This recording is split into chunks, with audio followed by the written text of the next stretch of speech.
Good morning, I'm Pastor Allen, and today Bible reading for Monday, November 29th, and I'm glad that you're here with us. And we're continuing in Revelation chapter 3, verses 7 through 13, which is the letter to Philadelphia.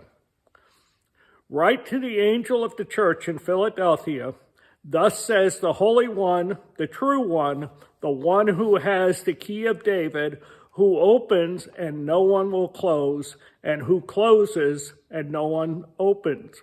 I know your works. Look, I have placed before you an open door that no one can close because you have but little power. Yet you have kept my word and have not denied my name.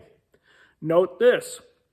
I will make those from the synagogue of Satan who claim to be Jews and are not, but are lying.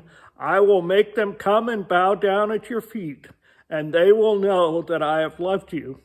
Because you have kept my command to endure, I will also keep you from the hour of testing that is going to come upon the whole world to test those who live on the earth.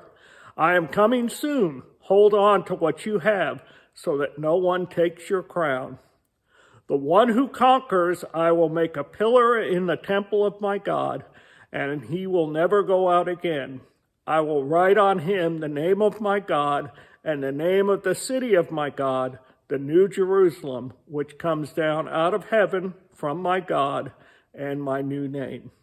Let anyone who has ears to listen to what the Spirit says to the churches. Excuse me. Well,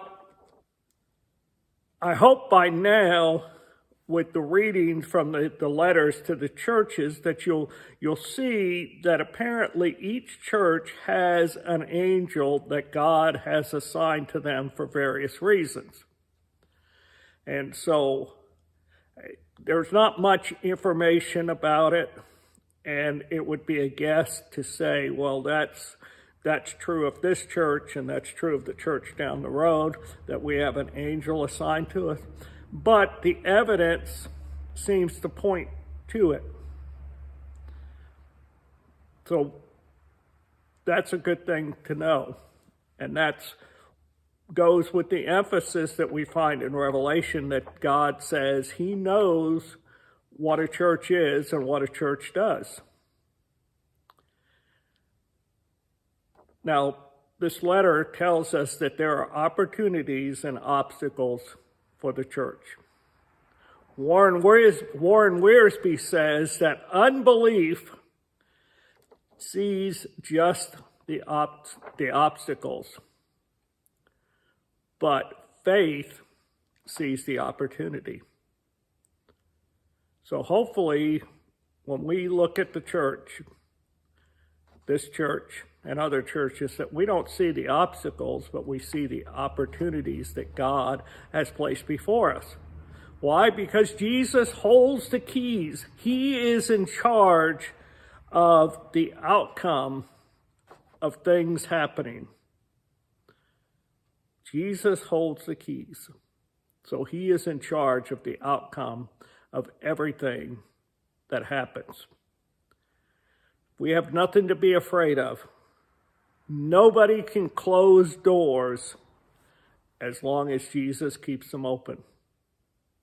So have faith. And then Jesus gives 3 promises in this letter.